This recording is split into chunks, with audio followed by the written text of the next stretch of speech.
일장 요양원 보내려는 자식들. 엄마 오해하지 말고 들어보세요. 요양원 알아보는 건 어떨까요? 아들 민수의 입에서 그 말이 나왔을 때 저는 귀를 의심했습니다. 제가 미리 몇 군데 알아봤는데 시설도 괜찮더라고요. 이 집 전세 놓고 전세금으로 요양원비 내면 충분할 것 같아요. 거기서 남는 돈은 저희가 잠깐 애들 학자금으로 써도 되고요. 이 집은 내가 평생 모아서 산 건데 이제 조금 아프다고 내 집마저 빼앗겠다는 거니? 뺏는 게 아니라 솔직히 저희한테도 부담이에요. 애들 학원비도 많이 들어가고 30년간 사회복지사로 수천 명의 어르신을 상담했습니다.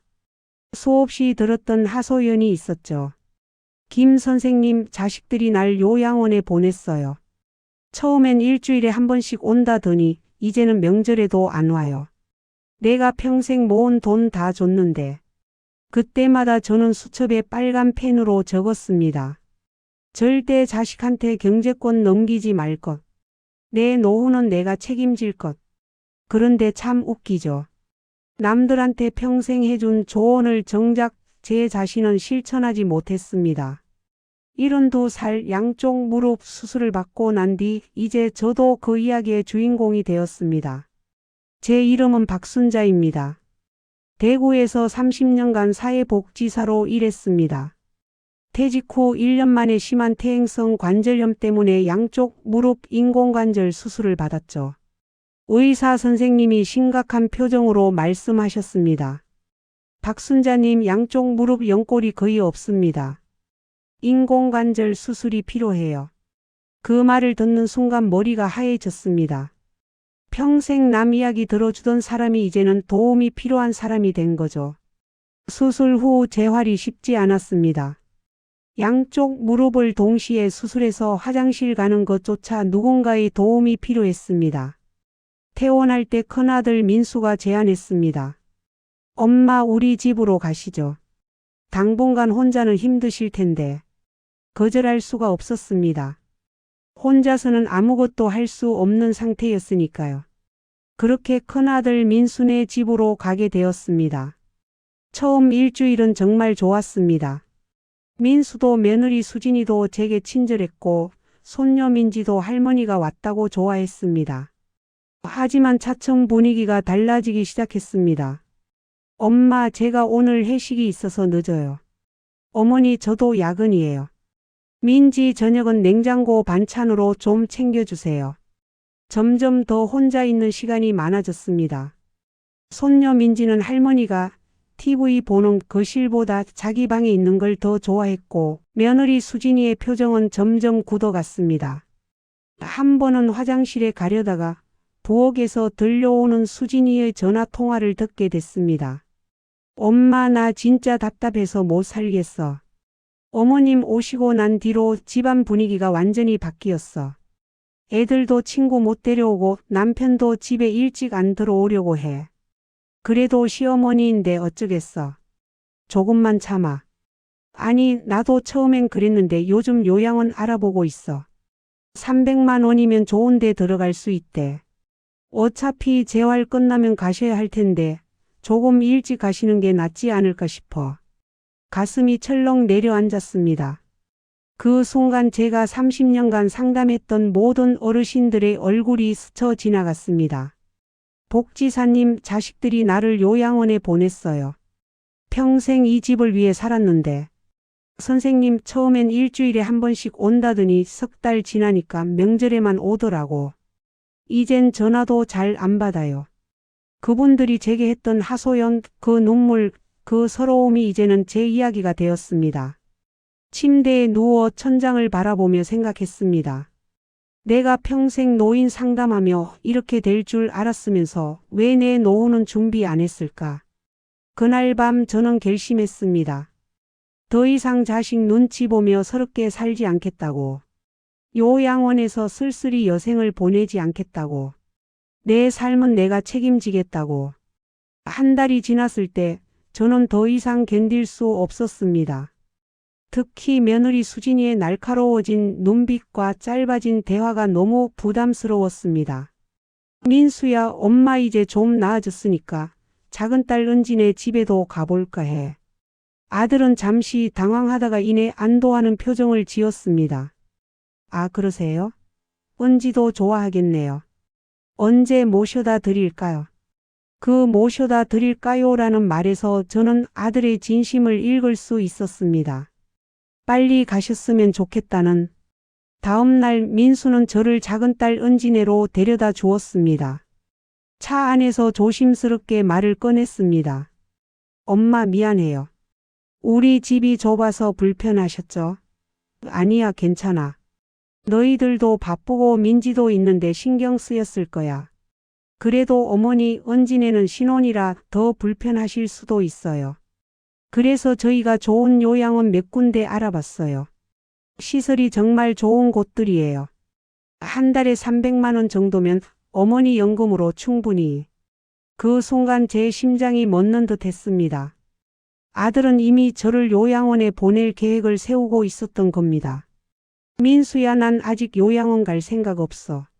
내가 평생 노인복지 일했는데 그곳이 어떤 곳인지 누구보다 잘 알아.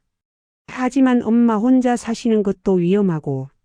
내가 언제 혼자 살겠다고 했니? 은진에 가서 좀 지내다가 내 건강 좀 더 좋아지면 그때 천천히 생각해 볼게. 민수는 더 이상 말을 잇지 못했습니다. 차 안에 무거운 침묵이 흘렀습니다. 창밖을 바라보며 저는 생각했습니다. 과연 은진의 집에서는 달라질까? 아니면 거기서도 똑같은 이야기를 듣게 될까? 이장 작은 딸 집에서도 똑같았다. 은진의 집에 도착했을 때 사위 준호는 출근 중이었고 딸 은지만 집에 있었습니다. 딸은 반갑게 저를 맞아 주었습니다. 엄마 드디어 왔네요. 준비해 둔 방 있어요. 아직 좀 좁지만요. 은지는 작은 방을 보여주었습니다. 신혼집이라 공간이 넉넉지 않았지만 딸이 정성껏 준비한 흔적이 역력했습니다. 작은 화분도 놓여 있고 이불도 새 것으로 준비해 뒀더군요. 고마워 은지야. 이것만으로도 충분해. 처음 며칠은 괜찮았습니다. 은지는 제가 불편하지 않게 배려했고 퇴근 후에는 함께 TV도 보고 이야기도 나눴습니다. 옛날 은지가 어렸을 때 이야기도 하고 요즘 회사 이야기도 들으며 시간을 보냈죠. 하지만 점점 이 집에서도 분위기가 달라지기 시작했습니다. 사위 준호가 처음엔 예의 바르게 행동했지만 점점 말수가 줄더니 결국엔 인사도 건성으로 하게 되었습니다. 어머님 다녀오겠습니다. 그 짧은 인사 한마디 뒤에 바로 현관문이 닫히는 소리만 들렸습니다. 퇴근에서도 마찬가지였죠. 집에 들어오자마자 방으로 들어가 버리거나 씻고 나서는 거실에 앉아 휴대폰만 들여다보았습니다. 엄마, 오늘 회사에서 회식이 있어서 늦을 것 같아요. 냉장고에 반찬 있으니까 알아서 드세요. 그래 딸. 너무 늦지 말고 와. 은지도 점점 집에 늦게 들어오기 시작했습니다. 회식이라고 하지만 어쩌면 집에 오기가 부담스러운 건 아닐까 하는 생각이 들었습니다. 며느리 수진이처럼 은지도 표정이 점점 어두워져 갔으니까요.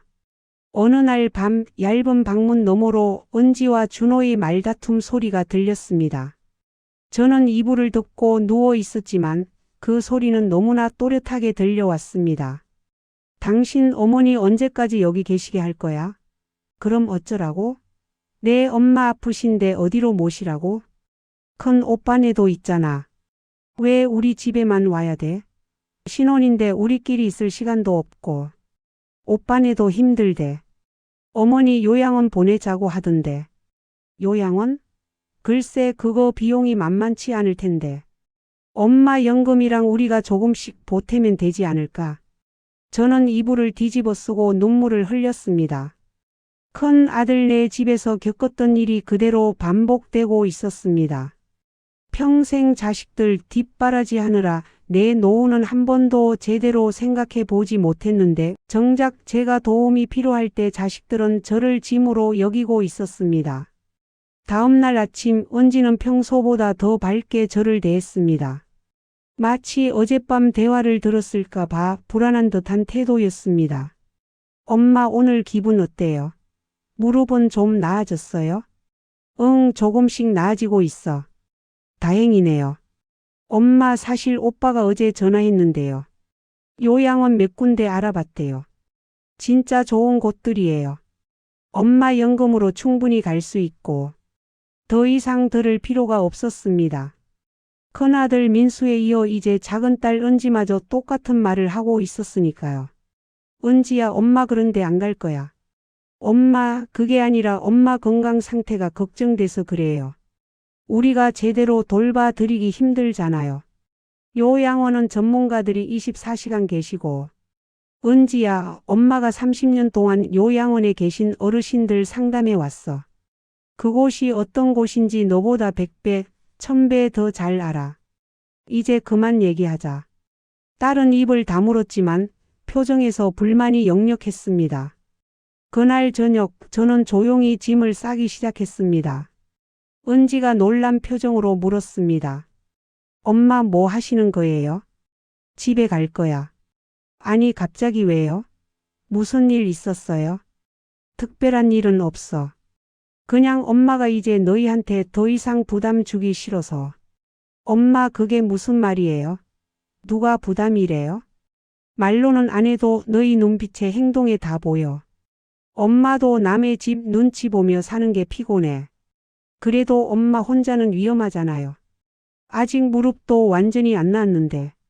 괜찮아. 엄마 집으로 돌아가서 간병인 구할게. 은지는 당황한 표정으로 남편 준호에게 전화를 걸었습니다. 곧 준호가 퇴근하고 돌아왔고 세 사람이 거실에 모였습니다. 어머님 갑자기 왜 그러세요? 저희가 뭐 불편하게 해드렸나요? 아니야 준호야. 너희가 잘못한 거 없어. 다만 내가 더 이상 너희 신혼집에 있는 게 맞지 않다고 생각해서. 어머님 요양원은 정말 좋은 시설이에요. 저희 어머니도 3년째 계시는데 아주 만족하세요. 그 말에 제 가슴이 찔렸습니다. 사위의 어머니도 요양원에 계시다니 어쩌면 이 부부에게 시부모나 장모를 모시는 일이 큰 부담이었을지도 모르겠다는 생각이 들었습니다. 준호야 고마워. 하지만 난 내 선택을 했어. 엄마는 집으로 돌아갈 거야. 그럼 간병인은 한 달에 500만 원이 넘게 들 텐데. 그건 내가 알아볼게. 다음 날 아침 은지 부부는 출근 준비를 하며 어색한 분위기를 만들었습니다. 그때 초인종이 울렸습니다. 누구세요? 문을 열자 큰아들 민수가 서 있었습니다. 오빠 왜 왔어? 어머니 모시러 왔어. 민수는 제게 다가와 말했습니다. 어머니 짐 다 챙기셨어요? 제가 모시러 왔습니다. 모시러? 어디로? 일단 저희 집으로요. 그리고 요양원 둘러볼 곳 몇 군데 예약해뒀어요. 제 표정이 굳어지자 민수가 급히 말을 이었습니다. 아니 그냥 구경만 하시라고요. 마음에 안 드시면 안 가셔도 돼요. 이제 저는 확실히 깨달았습니다. 자식들에게 더 이상 기댈 수 없다는 것을. 제가 소중히 여겼던 가족의 유대감은 이런 현실적인 문제 앞에서 너무나 쉽게 무너져 버렸다는 것을 말이죠. 민수야 고맙지만 난 집으로 돌아갈 거야. 택시 불러줄래? 어머니 무릎 상태로 혼자 계시는 건 너무 위험해요. 제발. 내 선택은 내가 해. 내가 걱정하는 건 이해하지만 이제 내 인생은 내가 책임질 거야. 그렇게 저는 제 집으로 돌아왔습니다. 2달 만에 다시 찾은 집은 먼지가 쌓여 있었지만 그래도 제 공간이었습니다. 제가 마음대로 할 수 있는 눈치 볼 필요 없는 공간이었죠. 3장 월 18만 원의 기적. 집으로 돌아온 첫날 저는 무릎 통증 때문에 거의 움직이지 못했습니다. 화장실 가는 것조차 큰 고통이었고 집안일은 엄두도 못 냈습니다. 하지만 자식들에게 전화할 수는 없었습니다. 그렇게 되면 바로 요양원 가세요라는 말만 돌아올 테니까요. 결국 저는 간병인 알선 업체에 전화를 걸었습니다. 박순자님 24시간 간병이 필요하시다고요? 내 양쪽 무릎 인공관절 수술 후라 혼자 생활이 어려워서요. 알겠습니다. 24시간 간병의 경우 일당이 15만 원이고요. 한 달이면 450만 원입니다. 거기에 주말이나 공휴일은 추가 요금이 발생합니다. 그 순간 숨이 막혔습니다. 제 연금이 월 180만 원인데 간병비만 450만 원이라니. 그렇다고 요양원에 들어갈 생각도 없었습니다. 제가 평생 노인복지 일을 하며 봐온 요양원의 현실을 너무 잘 알았으니까요. 좀 더 저렴한 옵션은 없을까요? 하루 12시간만 필요하시면 일당 8만 원, 한 달에 240만 원 정도예요. 그래도 제 연금으로는 감당하기 힘든 금액이었습니다. 하지만 어쩔 수 없었습니다. 일단 석 달만 간병인을 써보기로 했습니다. 무릎이 좀 나아지면 그때부터는 혼자서도 생활할 수 있을 거라고 생각했거든요. 네, 일단 12시간 간병으로 해주세요. 다음 날부터 간병인 김 씨가 오게 되었습니다. 60대 초반의 여성으로 꽤 경험이 많아 보였습니다. 처음 며칠은 괜찮았습니다. 김 씨는 집안일도 틈틈이 해주고 제가 화장실 가는 것도 도와주었습니다. 하지만 일주일쯤 지나자 문제가 생기기 시작했습니다. 선생님, 제가 내일은 나오기 좀 어려울 것 같아요. 대신 다른 분이 오실 거예요. 아, 그러세요. 알겠습니다. 다음 날 온 간병인은 20대 중반의 젊은 여성이었습니다. 경험이 적어서인지 제 상태를 잘 이해하지 못했고 화장실 동행도 불편했습니다. 할머님, 죄송한데 내일부터는 또 다른 분이 오실 거예요. 이런 식으로 간병인이 자주 바뀌기 시작했습니다. 매번 새로운 사람에게 제 상태와 집안 상황을 설명하는 게 너무 힘들었습니다. 게다가 어떤 날은 간병인이 아예 오지 않기도 했습니다. 죄송합니다, 박순자님. 오늘 배정된 간병인이 급한 일이 생겨서 못 온다고 합니다. 내일은 정상적으로 올 겁니다. 그날 저는 하루 종일 침대에서 나오지 못했습니다. 물 한 잔 마시려고 부엌에 가다가 넘어질 뻔한 적도 있었습니다. 그렇게 한 달이 지나자 간병비로 240만 원이 나갔습니다. 연금 180만 원으로는 턱없이 부족해 적금을 깨서 메웠습니다. 그런데 더 큰 문제는 따로 있었습니다. 간병인이 집에 있는 동안 제 사생활이 전혀 없다는 점이었습니다. 가족도 아닌 남이 항상 내 집에 있는 느낌이 너무 불편했습니다. 지인들이 찾아와도 편하게 대화할 수 없었고 TV도 내 마음대로 볼 수 없었습니다. 이건 아니야. 요양원도 싫고 간병인도 감당이 안 되고. 대체 어떻게 살아야 하지? 방법이 있을 거야. 반드시 있을 거야. 그날 밤 저는 노인복지 관련 자료를 뒤적이며 밤을 샜습니다. 30년간의 경험을 총동원해 다른 대안을 찾기 위해서였죠. 다음 날 아침 저는 집 근처 주민센터에 가기로 결심했습니다. 노인복지 관련 정보를 더 얻고 싶었거든요. 휠체어를 빌려 타고 갔는데 다리가 아픈 상태로 가기가 쉽지 않았습니다. 박순자님, 오랜만이네요. 퇴직하셨다고 들었어요. 주민센터 직원 정미숙 씨가 반갑게 인사했습니다.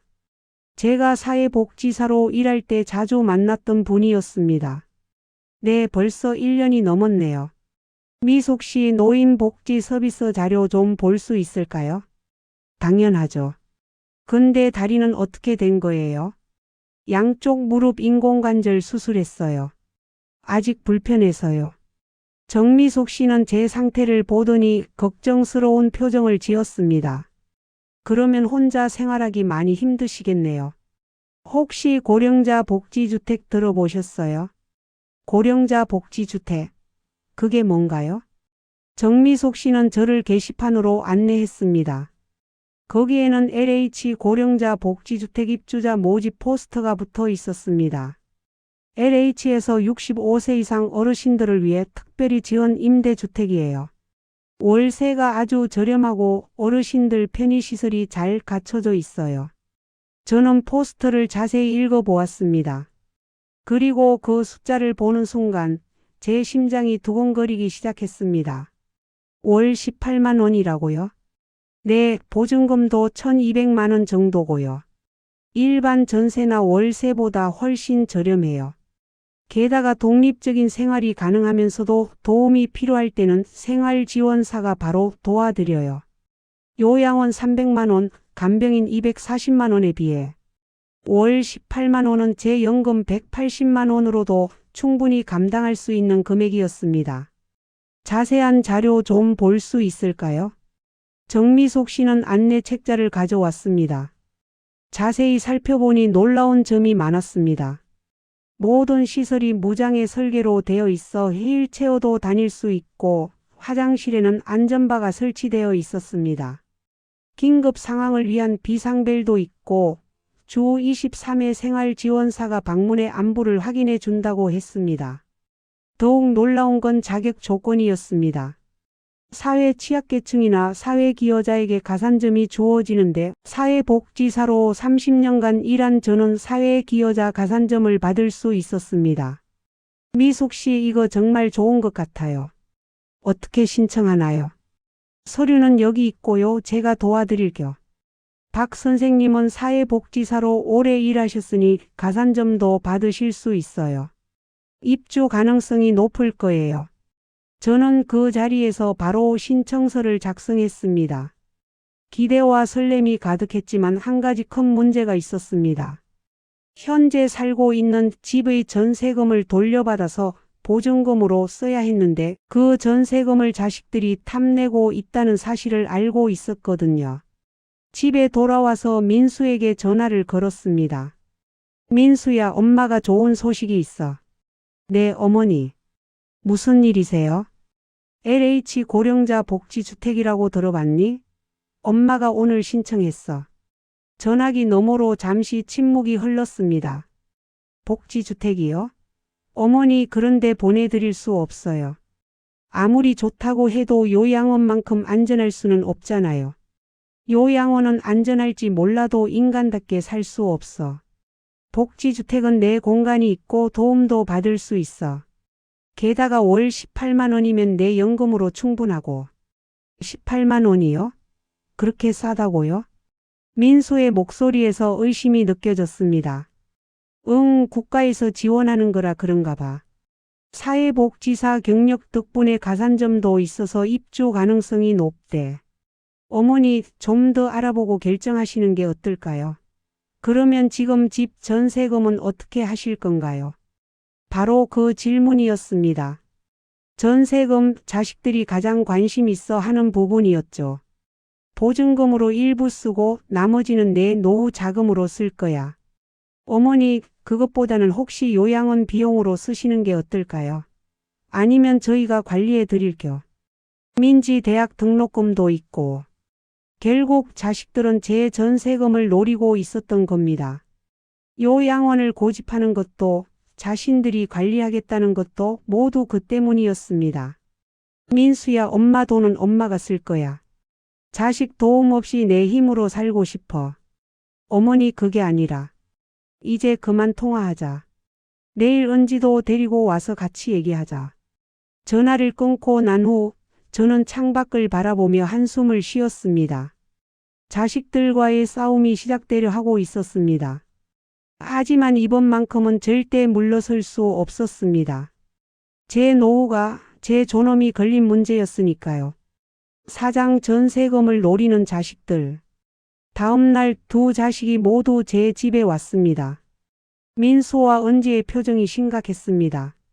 거실 소파에 마주 앉아 은지가 먼저 입을 열었습니다. 엄마, 그 복지주택 정말 괜찮은 거 맞아요? 어떤 사람들이 사는지도 모르잖아요. 다 엄마 같은 어르신들이 사는 곳이야. 무릎 수술한 사람들도 편하게 살 수 있게 설계되어 있대. 화장실에 안전바도 있고 비상벨도 있어. 그래도 엄마 혼자 계시다가 갑자기 아프시면 어떡해요? 그럴 때를 위해 비상벨이 있는 거고 생활지원사가 주기적으로 방문해 준대. 민수가 난처한 표정으로 말했습니다. 어머니, 전세금은 어떻게 하실 거예요? 솔직히 민지 대학 등록금도 있고 제 사업 확장 자금도 필요해서요. 드디어 속내를 드러냈습니다. 손녀 민지의 대학 등록금과 아들의 사업 자금을 제 전세금으로 충당하려는 것이었습니다. 민수야, 너희들 다 컸을 때 엄마가 돈 한 번이라도 달라고 했니? 학자금, 결혼자금 다 너희들이 알아서 했잖아. 이제 와서 엄마 돈 타령하지 마. 어머니, 그게 아니라 저희도 형편이 어려워서요. 제발 도와주세요. 민수야, 엄마가 자식들 키우느라 내 노후는 한 번도 제대로 준비 못했어. 이제 와서 얼마 안 되는 전세금마저 빼앗길 순 없어. 은지가 눈물을 글썽이며 말했습니다. 엄마, 우리가 엄마 재산 노린 적 없어요. 그냥 걱정돼서 그래요. 걱정이면 요양원 얘기는 왜 자꾸 꺼내니? 엄마가 30년간 요양원에 계신 어르신들 만나면서 뭘 느꼈는지 알아? 자식들이 부모님을 보내놓고 점점 발길이 끊어지는 현실을 말이야. 방 안에 무거운 침묵이 흘렀습니다. 민수가 한숨을 쉬며 말했습니다. 어머니가 정말 그 복지주택에 가시겠다면 집 정리는 제가 도와드릴게요. 저는 고개를 저으며 단호하게 말했습니다. 필요 없어. 엄마가 알아서 할게. 정미숙 씨가 다 도와준다고 했어. 은지가 불안한 표정으로 물었습니다. 정말 괜찮으시겠어요? 그럼 전세금은? 내 돈은 내가 관리할 거야. 보증금 내고 남은 돈은 내 노후 자금이야. 그날 저녁 자식들은 아쉬운 표정으로 돌아갔습니다. 하지만 제 마음은 이미 단단히 정해져 있었습니다. LH 고령자 복지주택에 입주해 남은 인생을 당당하게 살아가겠다고 말이죠. 그로부터 2주 후 제 휴대폰이 울렸습니다. 박순자님, LH 주택공사입니다. 고령자 복지주택 입주 심사 결과를 알려드립니다. 가슴이 쿵쾅거렸습니다. 여기에 제 남은 인생이 달려있다고 생각했으니까요. 네, 말씀하세요. 축하드립니다. 1차 서류 심사에 통과하셨습니다. 다음 주에 면접 심사가 있으니 방문해 주시기 바랍니다. 그 순간 제 눈에서 눈물이 흘러내렸습니다. 희망이 보이기 시작했으니까요. 면접 심사에서도 순조롭게 통과한 저는 드디어 고령자 복지주택 입주자로 최종 선정되었습니다. 입주 날짜는 한 달 후로 정해졌습니다. 전세 계약 해지 신청을 하고 이사짐 준비를 시작했습니다. 제 마음은 무거우면서도 한편으로는 설렜습니다. 새로운 출발이자 진정한 독립의 시작이었으니까요. 자식들에게 연락을 했습니다. 민수는 바로 받지 않았고 은지가 먼저 전화를 받았습니다. 엄마 잘 지내셨어요? 응, 잘 지냈어. 은지야, 엄마 LH 복지주택에 최종 합격했어. 전화기 너머로 잠시 침묵이 흘렀습니다. 축하드려요, 엄마. 그럼 언제 이사하세요? 한 달 후에. 지금 전세 예약하고 이사짐 조금씩 정리하는 중이야. 그렇군요. 그럼 전세금은 언제쯤 나올 수 있으세요? 전화기를 쥔 제 손에 힘이 들어갔습니다. 딸의 첫 질문이 축하도, 걱정도 아닌 전세금이라니. 계약 종료되면 바로 나올 거야. 왜? 아니, 그냥요. 요새 오빠가 사업 자금 때문에 좀 어려워해서요. 그래서였구나. 제 전세금을 큰아들 사업 자금으로 쓰려고 했던 겁니다. 은지야, 엄마 전세금은 엄마 앞으로 되어 있고 엄마가 쓸 거야. 더 이상 이런 얘기 하지 말자. 전화를 끊고 난 후 가슴이 미어지는 느낌이었습니다. 30년간 자식들 키우고 뒷바라지 하느라 제대로 된 노후 준비도 못했는데 정작 이제는 제 돈마저 자식들이 당연히 챙기려 한다니요. 다음 날 민수에게 문자가 왔습니다. 어머니 복지주택 축하드려요. 전세금 언제쯤 나올 수 있으세요? 민지 등록금이랑 제 사업 자금으로 조금 필요해서요. 답장도 하지 않았습니다. 그리고 바로 전세금 입금 계좌를 확인했습니다. 제 명의가 맞습니다. 그래도 혹시 몰라 은행에 방문해서 계좌 비밀번호도 변경했습니다. 일주일이 지나도 자식들은 저를 찾아오지 않았습니다. 대신 전세금에 대한 문자만 계속 왔습니다. 엄마 등록금 납부일이 다가와요. 전세금 언제 나오는지만 알려주세요. 어머니 제발 도와주세요. 사업 자금 없으면 큰일 나요. 그 문자들을 읽을 때마다 가슴이 아팠습니다. 마치 제가 자식들에게 돈만 주는 ATM 기계 같은 느낌이었으니까요. 입주 2주 전 갑자기 민수와 은지가 함께 찾아왔습니다. 반갑기도 했지만 이미 알고 있었습니다. 그들이 왜 왔는지를. 어머니 이사 준비는 잘 되어가요? 응, 짐도 거의 다 정리했어. 이제 큰 가구만 처분하면 돼. 도와드릴게요. 혹시 어머니 전세금 얘기 좀 해도 될까요? 민수가 조심스럽게 물었습니다. 뭘 더 얘기할 게 있니? 내 돈은 내가 써. 어머니 그게 아니라 민지 등록금이 곧 필요하고 제 사업장 확장 자금도 필요해서요. 어차피 어머니는 보증금 1200만 원만 있으면 되잖아요. 그럼 나머지는 다 너희가 가져가겠다는 거지? 어머니가 앞으로 쓸 일이 없으실 텐데. 그 말에 화가 치밀었습니다. 내가 앞으로 쓸 일이 없다고? 내가 죽기라도 할 것 같니? 아직 건강하게 20년은 더 살 거야. 그동안 생활비, 의료비 다 필요해. 너희한테 손 벌리기 싫어. 은지가 나섰습니다. 엄마, 그런 뜻이 아니라 엄마가 앞으로 월세 18만 원만 내면 되니까 남은 돈은 저희가 활용하면. 은지야, 그만해. 제 목소리가 떨렸습니다. 30년 동안 사회복지사로 일하면서 얼마나 많은 노인들이 자식들에게 재산 다 물려주고 나서 버림받는지 봤어. 나중에 필요할 때 도와줄게요라는 말 믿고 모든 걸 내어준 어르신들이 결국 요양원에서 쓸쓸히 지내는 걸 수없이 봤다고. 민수가 답답한 표정으로 말했습니다. 어머니, 저희가 어머니를 버리겠어요? 그냥 지금 당장 자금이 필요해서 그래요. 버림받는다는 건 꼭 집에서 쫓겨나는 것만 말하는 게 아니야. 노인이 원하는 걸 무시하고 재산을 마음대로 가져가고 한 사람으로서 존중하지 않는 것, 이것도 버리는 거야. 자식들은 더 이상 말을 잇지 못했습니다. 지금이라도 늦지 않았어. 엄마가 이제 선을 긋는 거야. 엄마 돈은 엄마가 쓰고 나중에 엄마가 없으면 그때 너희가 가져가. 그게 올바른 순서야. 민수가 한숨을 쉬며 말했습니다. 알겠어요, 어머니. 죄송해요. 아, 그리고 복지주택 이사할 때 도움은 필요 없어. 이사짐 센터 불렀으니까. 어머니, 그래도 저희가 도와드려요. 됐어. 정미숙 씨가 다 도와주기로 했어. 두 자식은 어색한 분위기 속에서 자리에서 일어났습니다. 문 앞에서 은지가 돌아보며 물었습니다. 엄마, 그래도 가끔 보러 와도 돼요? 물론이지. 언제든 와. 단 전세금 얘기만 빼고. 5장 월 18만 원으로 찾은 자유. 입주 전날 제 휴대폰이 울렸습니다. 민수였습니다. 어머니 내일 이사하시죠? 제가 도와드릴게요. 괜찮아. 이사짐 센터 불렀어. 그래도 어머니 미안해요. 전세금 때문에 그렇게 말씀드려서. 알았어. 너도 사정이 있었겠지. 그럼 새집 구경은 가도 될까요? 잠시 망설이다가 대답했습니다. 그래. 이사 끝나고 정리되면 언제든 와.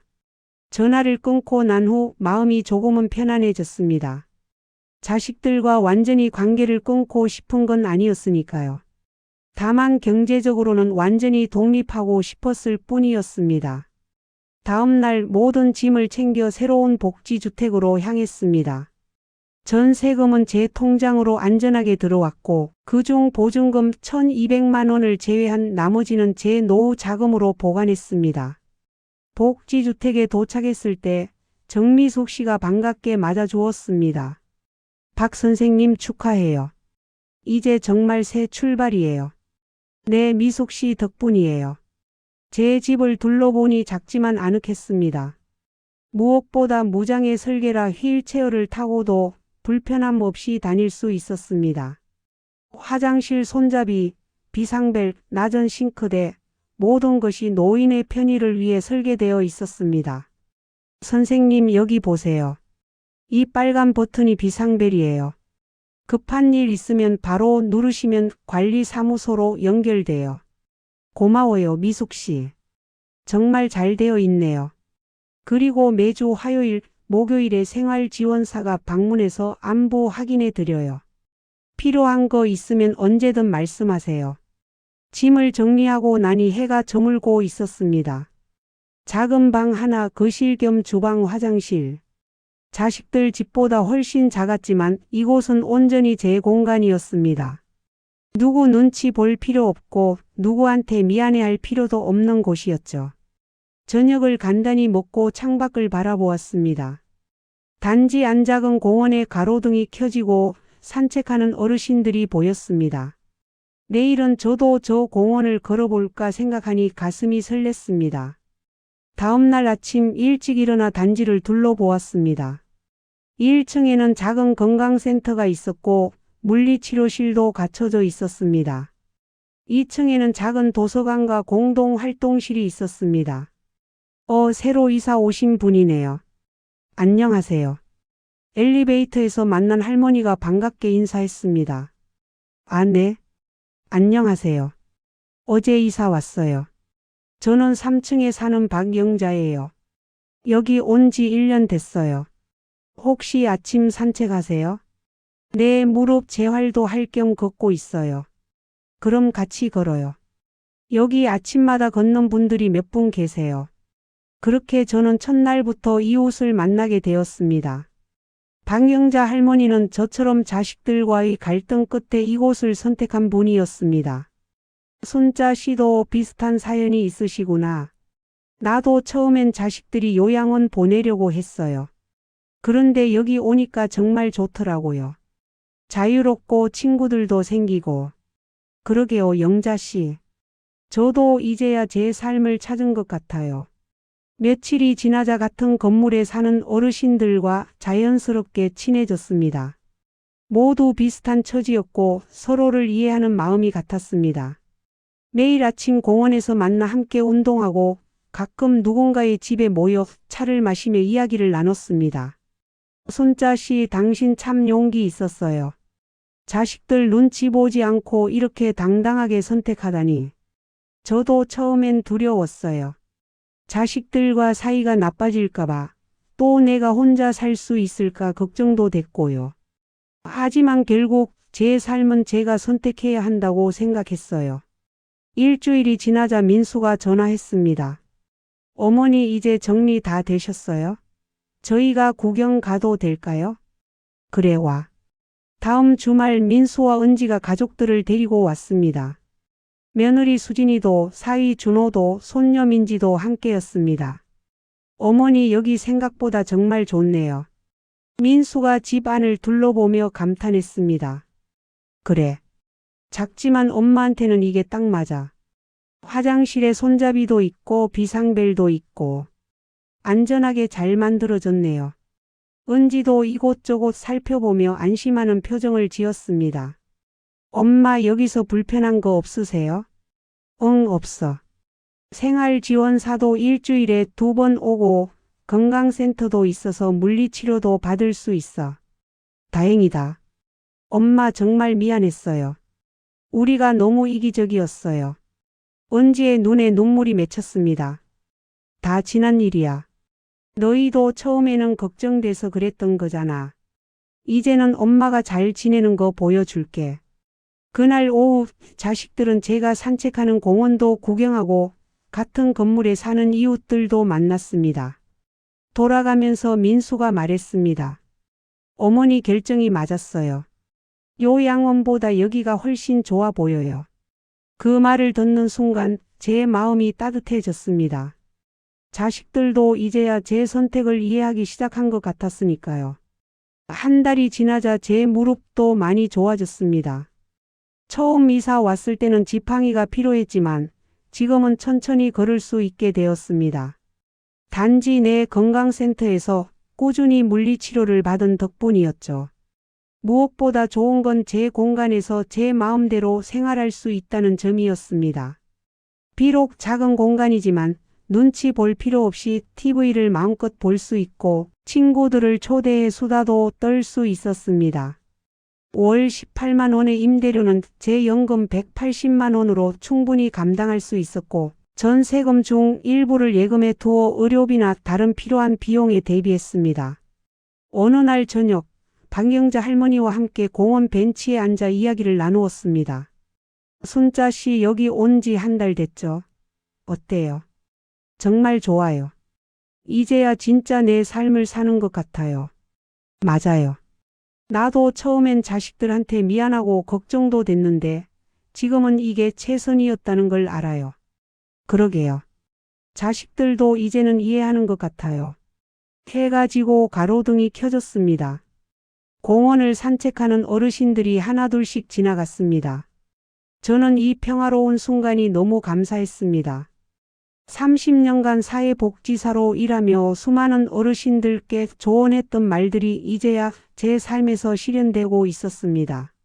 자식에게 의존하지 말 것, 독립적인 공간을 확보할 것, 내 노후는 내가 책임질 것.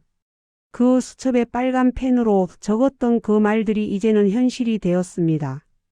비록 늦었지만 지금이라도 제 선택을 한 것이 너무나 다행이었습니다. 집으로 돌아와 침대에 누워 천장을 바라보았습니다. 자식들 집에서 눈치 보며 잠들던 그때와는 너무나 다른 기분이었습니다. 이곳은 제 집이고 제 공간이고 제 삶이었습니다. 그리고 저는 다짐했습니다. 남은 인생 당당하게 살아가겠다고. 누구에게도 짐이 되지 않고 누구 눈치도 보지 않고 제가 원하는 대로 살아가겠다고 말이죠. 6장 다시 찾은 나의 가치. 복지주택에 입주한 지 벌써 6개월이 지났습니다. 처음에는 낯설고 외로울 거라 생각했지만 실제로는 그 반대였습니다. 같은 건물에 비슷한 처지의 어르신들이 많아서 금세 친구들이 생겼고 매일 아침 단지 내 작은 공원에서 함께 운동하는 모임도 만들었습니다. 순자 씨 오늘도 일찍 나오셨네요. 박영자 할머니가 반갑게 인사했습니다. 내 아침 공기가 너무 좋아서요. 무릎도 많이 좋아졌어요. 처음 이사 왔을 때는 지팡이가 필요했지만 지금은 지팡이 없이도 충분히 걸을 수 있게 되었습니다. 단지 내 건강센터에서 꾸준히 물리치료를 받은 덕분이었죠.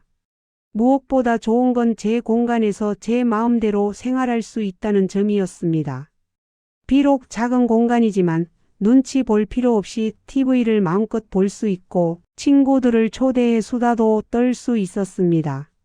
월 18만 원의 임대료는 제 연금으로 충분히 감당할 수 있었고 전세금 일부를 예금에 두어 의료비나 다른 필요한 비용에 대비했습니다.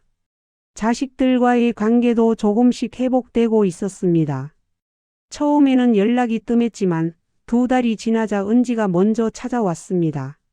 엄마 생각보다 좋은 곳이네요. 걱정했는데. 그래 여기 좋아.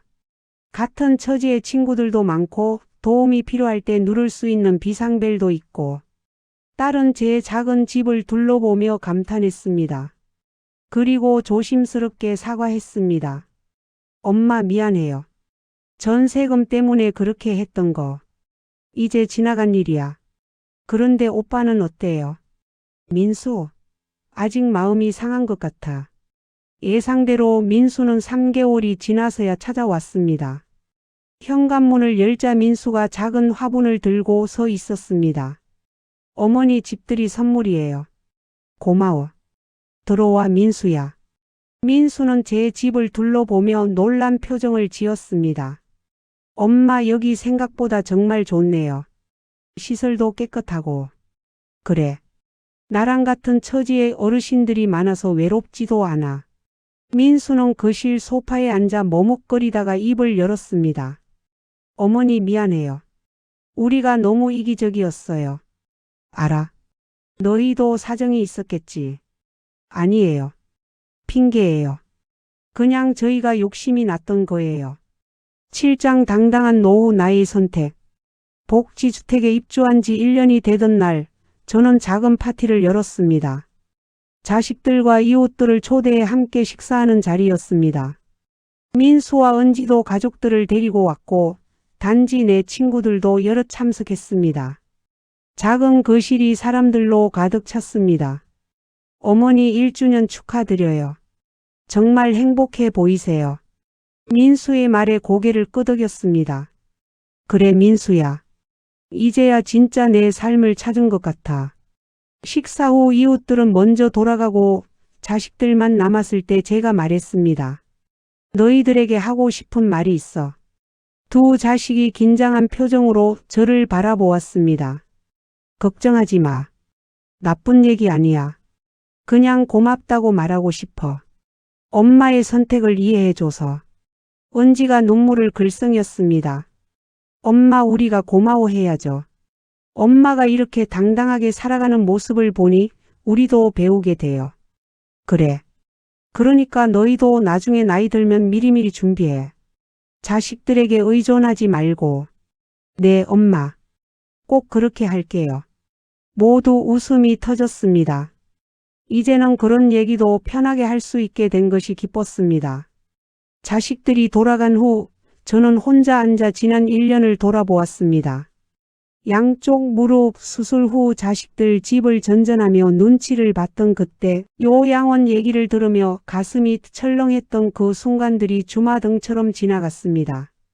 그리고 주민센터에서 정미숙 씨를 만나 LH 복지주택을 알게 된 그날 제 인생이 바뀌기 시작했습니다.